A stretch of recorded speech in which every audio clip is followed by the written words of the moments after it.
Bonjour à tous, j'espère que vous allez bien.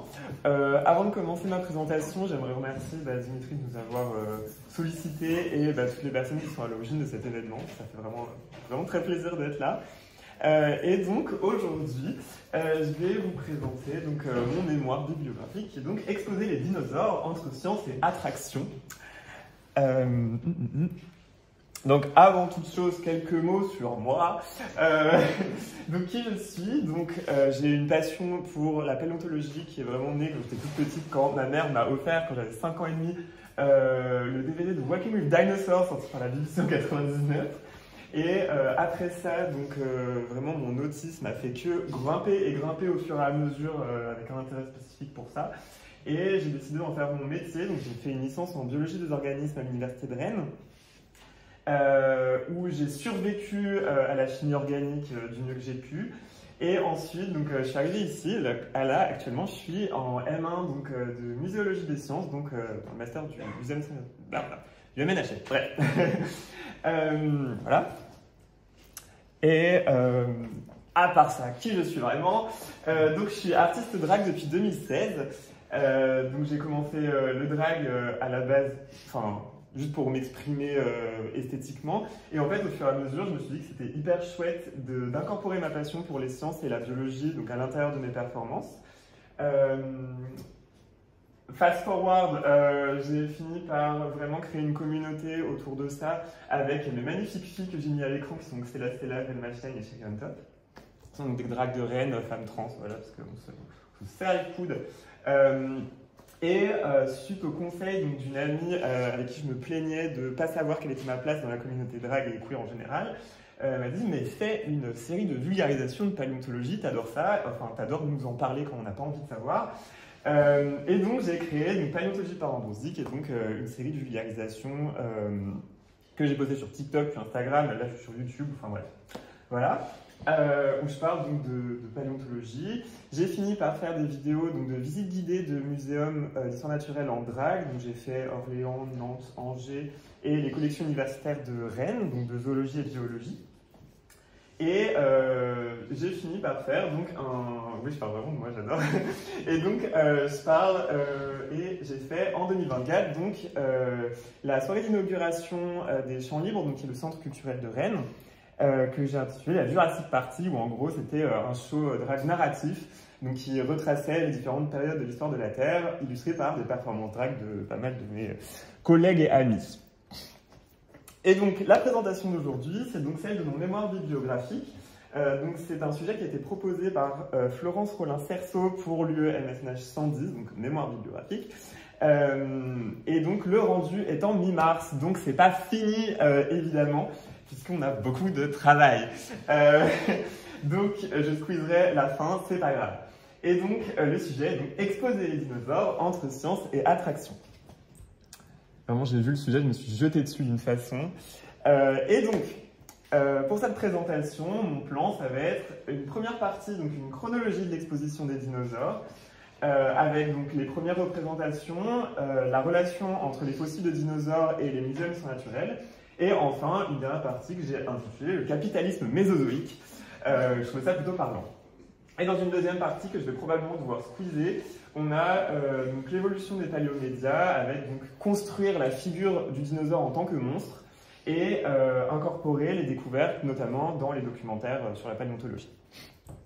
Est-ce que les documentaires suivent vraiment les découvertes? On commence par une chronologie de l'exposition des dinosaures. Et on commence avec les premières représentations. Petit quiz culture générale, qui sait ce que c'est ça? Qui sait ce que c'est? Où est-ce que ça a été exposé? Jardin des plantes, Non, c'est pas le jardin des plantes. Oui. En Angleterre. Jardin des plantes. C'est Crystal Palace. C'est la toute première représentation de dinosaures. En tant qu'objet.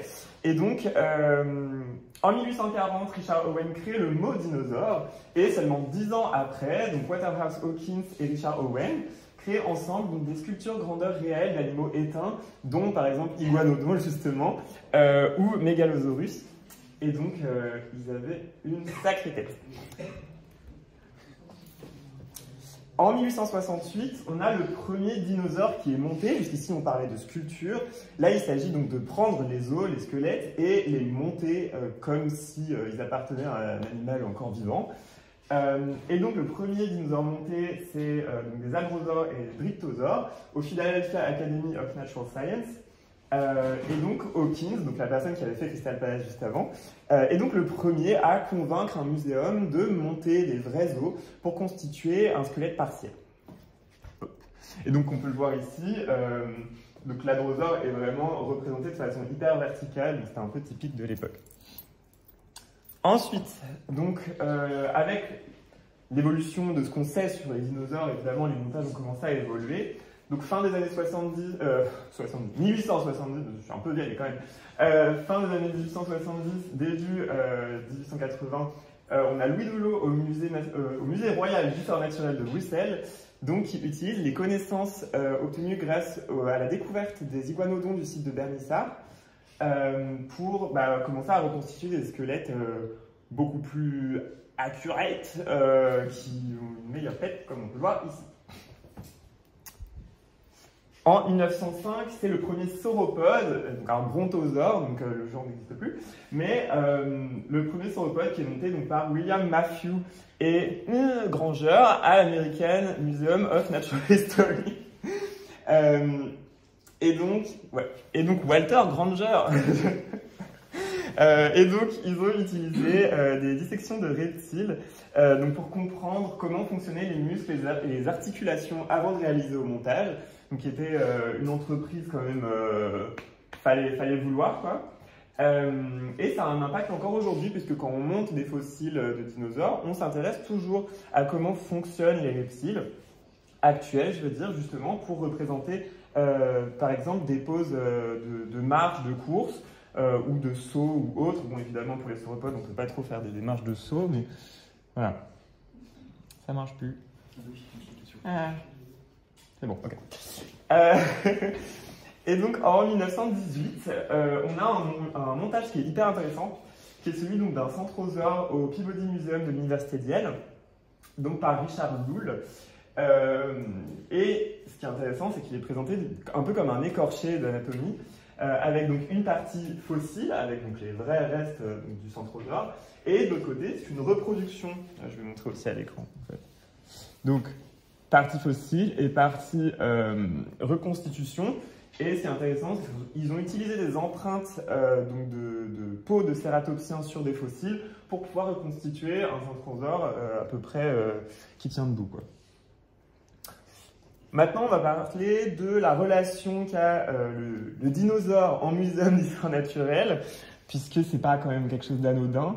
Donc, les dinosaures, évidemment, sont un facteur de fréquentation très important. En 1868, après le montage des premiers dinosaures qu'on a vus tout à l'heure, la fréquentation a bombé dans le muséum et les musées ont commencé à se rendre compte réellement de l'effet des dinosaures pour leur fréquentation dans le début des années 1900 avec les dons de Diplodocus par Andrew Carnegie, notamment DP du Muséum d'histoire naturelle de Londres, qui a donc fourni à énormément de musées en Amérique et en Europe des moulages de ce Diplodocus.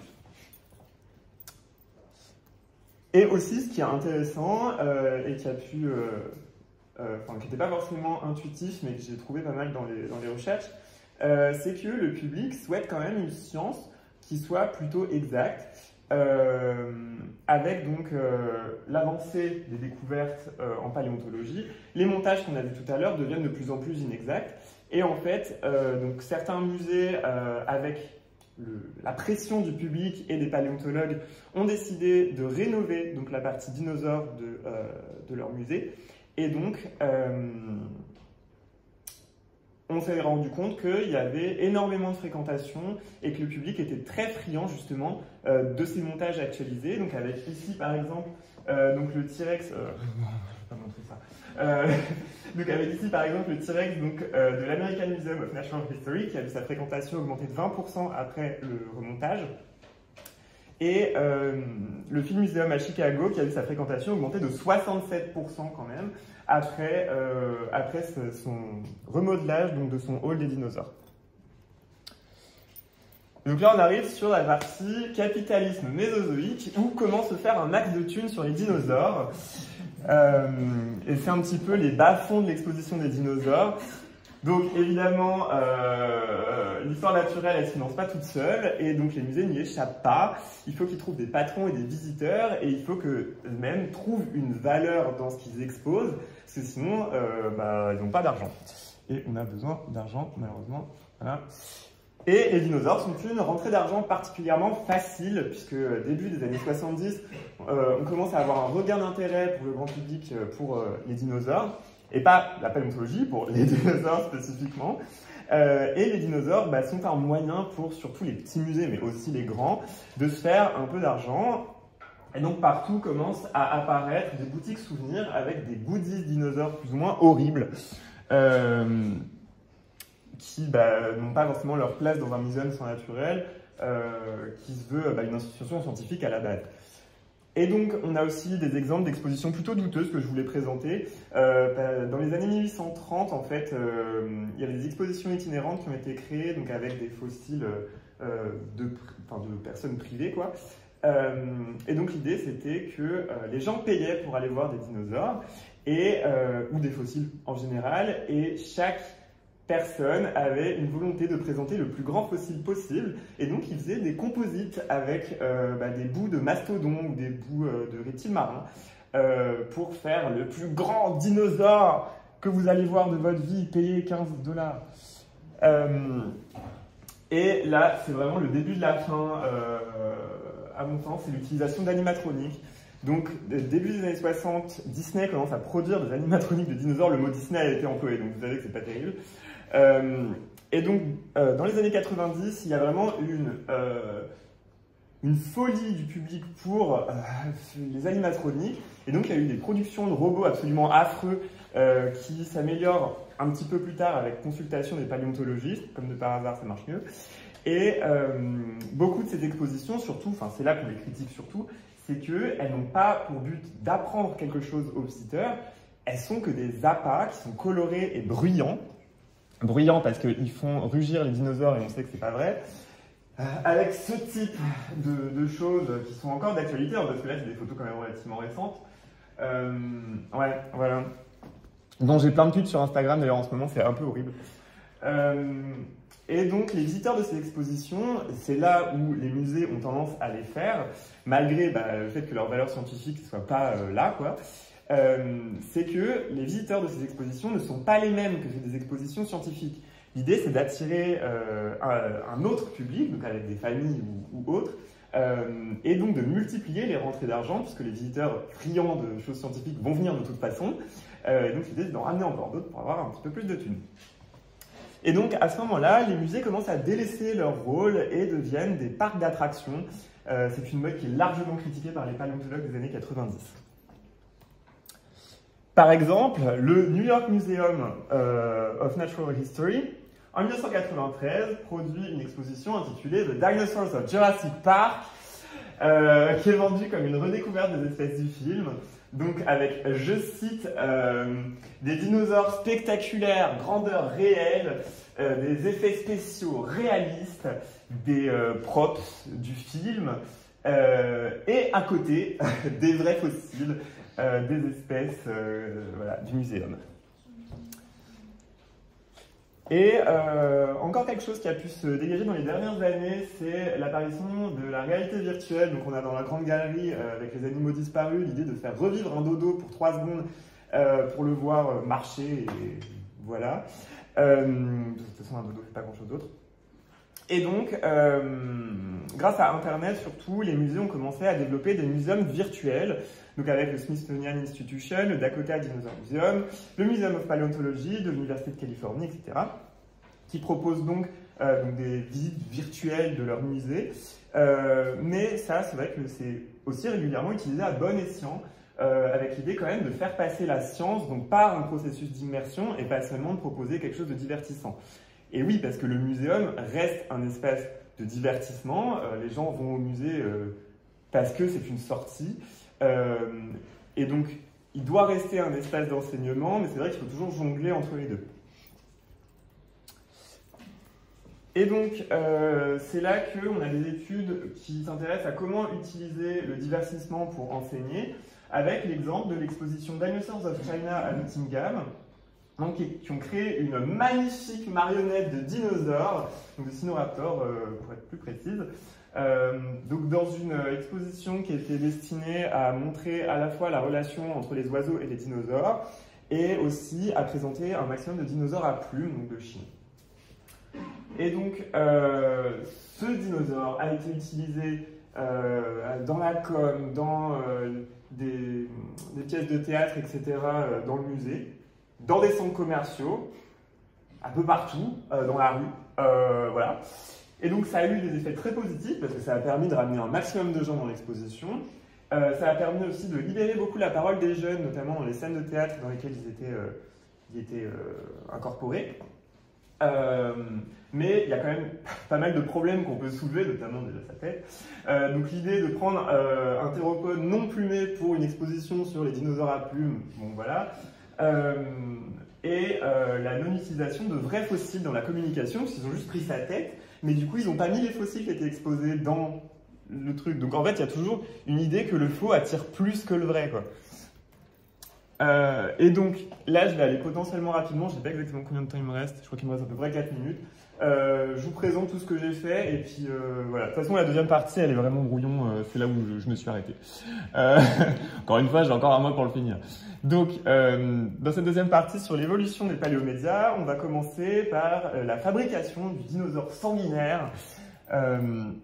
Qui déjà est rien que dans le mot, puisque dinosaure vient de Deinos pour terrible, de Sauros pour lézard, donc les dinosaures sont déjà dans leur nom des lézards terribles. Dans les premiers paléomédias, alors déjà on a quelques représentations dans la première moitié du XXe siècle avec Gertie et Brute Force en 1914 et King Kong en 1933, mais globalement il n'y a pas d'engouement particulier pour la paléontologie dans les films d'époque, jusqu'à Jurassic Park.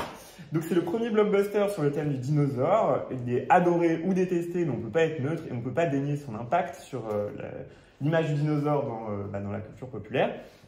Et donc il construit un univers horrifique avec les dinosaures et aussi avec beaucoup d'imagination, avec l'idée que le T-Rex est fort et affamé et tout le temps, et les raptors ils sont malins et ils ont envie de tuer tout le monde. Et donc il y a un grand nombre d'erreurs que je ne vais pas détailler ici parce qu'on n'a pas le temps. Et donc je prends l'exemple des tailles qui sont largement exagérées avec donc les raptors, donc avec le Vélociraptor de Jurassic Park, le Vélociraptor dans la vraie vie.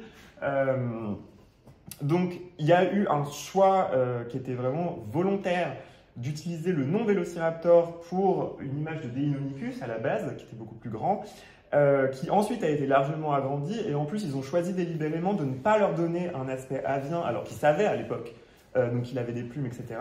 Mais ils ont choisi ça parce que c'est plus effrayant d'avoir un reptile plutôt que d'avoir un piaf.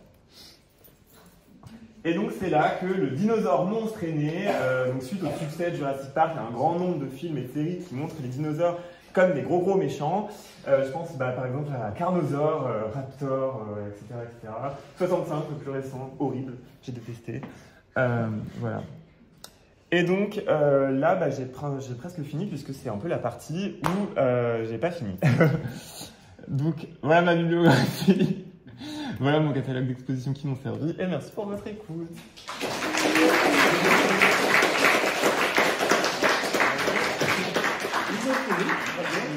Ce moment seul. Parfait. Alors, il doit y avoir des questions. Le sujet a été très intéressant et très dense. Donc... Ouais, déjà c'était super, merci beaucoup. Merci. Et moi j'ai plein de questions, mais je vais essayer de pas me donner la parole. Déjà, est-ce que sur alors j'ai oublié comment ça s'appelle, mais les dinosaures animés, ceux qui bougent. Les animatroniques. Animatroniques. Ok. Est-ce que tu as l'impression que c'est un truc qui est passé de mode ou c'est encore d'actualité? Alors, donc, est-ce que les... Ouais, donc, est-ce que les animatroniques sont passés de mode? C'est une super bonne question. J'ai tendance à dire que dans les musées il y a une tendance à, oui, ils sont passés de mode. C'est surtout dans les années 90 qu'on a eu vraiment beaucoup d'exemples d'expositions. Et par contre, encore aujourd'hui, il y a quand même des expositions privées qui capitalisent énormément sur l'image du dinosaure, avec typiquement Jurassic World, etc. Enfin, voilà. Et fun fact, du coup, récemment, on est allé à Londres donc avec la classe et on a visité le Natural History Museum. Et justement, leur espace sur les dinosaures, je l'ai fait et je l'avais vu petite. Et petite, je trouvais ça vraiment cool. Et là, je l'ai trouvé absolument affreux. Parce que, en fait, il y a vraiment tout l'aspect sensationnaliste autour du dinosaure qui est vraiment mis dedans. Il y a une pièce avec uniquement un animatronique de T-Rex qui rugit. Genre, c'est juste la pièce, c'est ça. Il n'y a rien d'autre dans la pièce. Il y a aussi des exemples, par exemple, genre, ils ont un grand fossile d'iguanodon qui est absolument magnifique, qui n'est pas éclairé. Et littéralement, juste à côté, il y a un Deinonychus en animatronique qui fait rah, rah, et qui a genre 3 spots sur lui. Voilà. Et donc, je tendance à dire que oui, globalement, c'est passé de mode, mais il y a encore beaucoup d'exemples qui sont restés, quoi. Ouais. Les dinosaures, c'est un peu comme un dragon, ils ne ressemblent pas à des dragons, parce que le dinosaure, c'est Tyrannosaure, c'est comme les dragons, parce que... En vrai, oui, les dinosaures, ça a une proximité avec les dragons, du coup. C'est notamment un des catalogues d'exposition sur lesquels je me suis basé pour créer cette présentation. C'est une exposition littéralement sur les dragons. Il y a toute une première partie avec des dinosaures dedans. Pourquoi? On ne sait pas. J'ai un film de recherche aussi sur... c'est un peu presque lié au dragon, mais... Quand on n'a pas beaucoup de temps, on verra peut-être ça à la pause. Ouais, oui, il y a une pas de question. Ouais. Déjà, merci beaucoup pour ce que tu as présenté, c'était vraiment incroyable. Ouais, J'avais juste une question d'un point de vue muséographique. Je vous expliquais du coup tous les soucis qui les avaient. Et alors, si je ne me trompe pas, quand tu t'occupes de production, tu vas aussi du coup demander aussi des informations à des scientifiques. Tu ne peux pas assez contrôler, il me semble, ce que tu vas faire. Et du coup, je voulais savoir comment ça s'est passé pour qu'il y ait du coup autant de soucis vis-à-vis de ça en fait. Donc, attends, je vais essayer de reformuler un petit peu la question. C'est, en gros, la question... est-ce que tu peux... Comment ça se fait que des expositions qui étaient aussi problématiques, qui Oui. conduit à la désinformation, enfin la désinformation, voire la désinformation, étaient validées par des musées, sachant que derrière, il y a normalement, enfin, je me dis, des validations scientifiques qui sont... Bon, globalement, la question c'est, est-ce qu'il y a un paléontologue qui a validé les expositions nulles sur les dinosaures? En fait, moi je m'y connais pas trop en ça, c'est pas quelque chose que j'ai exploré pour le moment, donc je peux pas donner une réponse vraiment sûre et certaine. Maintenant, oui, normalement, notre travail en tant que notre futur travail, j'espère, en tant que muséographe, c'est justement de faire l'intermédiaire entre la scénographie et les chercheurs, et donc de valoriser le travail des chercheurs. Mais je pense par exemple au petit muséum où typiquement le muséographe et le scénographe sont la même personne. Souvent la théorie et la pratique, il y a quand même une grosse différence. Ouais. Et puis la notion d'argent évidemment qui vient flouter un peu tout. Hein. Ouais. Merci beaucoup pour cette présentation. Merci. Pour répondre à la question, quand j'ai travaillé en collection au muséum, Ouais. je sais par exemple les illuminations ici. Genre, il y a les chercheurs qui sont plus ou moins consultés, mais c'est comme c'est une entreprise privée externe. Ouais. C'est pas eux qui font le truc, donc il y a des grosses erreurs. Vraiment, je sais plus quel est un mosaïque où tu vois les grilles. Ouais. Il y a quelques-unes. Et Ouais. moi j'avais une question aussi sur, parce que c'est un sujet sur lequel j'ai beaucoup changé d'avis. Ok. Et à quel point on doit faire un truc qui est genre, tu vois, dur au niveau scientifique, mais qui reste accessible, parce que tu parles du musée de New York. Après, j'ai eu beaucoup de chance parce que j'y suis allé plusieurs fois, comme j'ai de la famille là-bas. Et quand je regarde la différence avec le musée ici, il est beaucoup plus pédagogique. Genre, certes, ils sont énormément dans le dinosaure, Oui. regardez, c'est tout et ça, mais ils mettent de l'espace, ils font plein d'illustrations, et genre, c'est beaucoup plus accessible. Tandis que tu vas ici, genre, t'as plein de fossiles, mais t'as une vieille étiquette de 1930, et genre, c'est pas. Genre, la vulgarisation, elle n'est pas trop là, quoi. Donc, toi, tu dirais qu'il faudrait mettre où d'équilibre? Ouais. Donc la question c'était sur l'équilibre, donc entre divertissement et donner des trucs scientifiques à avaler aux gens. Donc Moi, mon avis, c'est que chaque exposition qu'on visite, encore une fois, ça reste une sortie. Les gens, ils viennent là de leur plein gré, ils ne sont pas forcément calés dans les questions qu'on leur propose. Donc il faut nécessairement que les musées fassent attention à rendre leurs sujets les plus accessibles possibles, à la fois en termes de connaissances préalables sur le sujet, et aussi, par exemple, les rendre accessibles aux enfants ou les rendre accessibles typiquement aux personnes qui ne parlent pas français, parce que quand tu prends l'exemple de la galerie de paléontologie, il n'y a juste rien qui est en anglais dedans. Et c'est un peu une dinguerie parce que c'est en face de la gare d'Austerlitz, etc. Enfin, il y a énormément d'étrangers là-bas. Donc, pour moi, c'est un très mauvais exemple. J'aime pas du tout ce musée. Enfin, j'aime bien l'effet vieux de ce musée, parce que c'est un peu le côté immersif aussi du musée, c'est d'avoir cet aspect un peu vieux, etc. Mais d'un point de vue transmission de connaissances, je trouve qu'il n'est pas du tout bien fait. Et en fait, j'ai pas de réponse à donner, parce que, voilà. Moi, je pense que la limite, s'il y a une limite à placer pour trouver l'entre-deux entre divertissement et apport scientifique, ce serait justement les animatroniques, qui pour moi sont vraiment le moment où on commence à franchir une certaine limite et à proposer des trucs un peu affreux qui rugissent, qui font du bruit et qui font peur aux gens, et qui sont là pour être pris en photo et postés sur Instagram, mais c'est tout, quoi.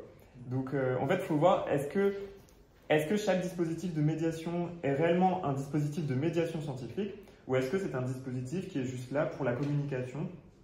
Et c'est juste, il faut vraiment voir la différence entre les deux, à mon avis. Est-ce que tu t'es intéressé au rapport entre dinosaures et finances? Parce que quand on va au musée d'histoire naturelle de New York, il y a des fossiles superbes. Et en bas, il y a marqué don de monsieur, je sais pas quoi. Récemment, on a parlé d'une vente aux enchères d'un dinosaure qui a été acheté, qui va être prêté pendant 4 ou 5 ans avec les moyens pour faire l'étude. Je crois que c'est encore un musée américain. Est-ce que tu t'es intéressé à ces rapports particuliers entre la finance et les dinosaures? Pas encore, justement, ça fait partie des articles que j'ai pas encore lus. Il y en a 2 là-dessus que j'ai très hâte de décortiquer. Ils font 30 pages. Mais oui, quand on regarde, de toute façon, il y a des institutions qui sont plus anciennes, qui clairement ont des collections historiques et donc clairement qui ont des meilleures choses à présenter au public. Et évidemment, il y a l'aspect financier aussi qui rentre en jeu, mais tout comme toujours. En fait, c'est le problème des institutions muséales, c'est qu'en fait, on n'a pas d'argent. Et c'est pour ça que Gucci, ils ont une exposition au Jardin des Plantes. C'est ceux qui ont fait l'exposition des illuminations, c'est la boîte de Gucci, quoi. Donc, voilà. Mais j'ai pas d'apport vraiment. Alors, une dernière question. Au niveau de votre exposition, tu as pointé que les animatroniques qui avaient l'air assez mauvais ou qui souvent faisaient corriger. Mais est-ce qu'il n'y en a pas des cas où ils sont faits de manière assez réaliste, un peu comme les écorchés, où ils prennent vraiment en compte l'anatomie qu'on connaît des dinosaures, pour quand même montrer le mouvement public? J'avoue, j'ai un peu eu de mal à trouver une sorte de liste d'animatroniques, etc. Idem, j'ai encore quelques articles là-dessus qu'il faut que je décortique, mais je crois pas que je trouverai la réponse dedans. Mais il y a forcément des animatroniques qui sont mieux que d'autres, parce qu'il y en a certains que j'ai pas forcément mis là, qui clairement, c'est juste une tête énorme, mais en fait le but c'est de mettre un mec dedans. Et que ce soit donc une animatronique / marionnette. C'est aussi pour ça d'ailleurs que dans l'exposition à Nottingham, la marionnette de dinosaure, ils ont pris un théropode non plumé parce que justement le but c'était que quelqu'un soit dedans. Après il y a tout un tas de contraintes, etc. Mais ça s'éloigne un peu de la question. Oui, la question d'ailleurs c'était sur est-ce qu'il y a des animatroniques qui sont mieux que d'autres. Je sais pas comment dire mieux. C'est juste pour les viewers finalement. Oui, il y en a forcément qui sont mieux que d'autres. Il y en a où ils prennent attention à la texture de la peau. Il y en a d'autres où ils prennent attention aux couleurs aussi. Il y en a d'autres qui prennent attention aussi. Je pense typiquement à celui que j'ai critiqué juste avant, à côté de l'Iguanodon au Natural History Museum à Londres. Il avait des plumes, il était quand même plutôt bien fait. Honnêtement, il était bien fait. Moi, je critiquais juste sa place par rapport au vrai fossile. Du coup, la place que prend le faux par rapport au vrai. Mais sinon, en soi, il était beau. Voilà. Par contre, le T-Rex, c'était affreux. Est-ce qu'il y a des questions en ligne? Alors, on va pas avoir le temps parce que là on dépasse déjà. Ok. Juste, j'avais une petite question quand même.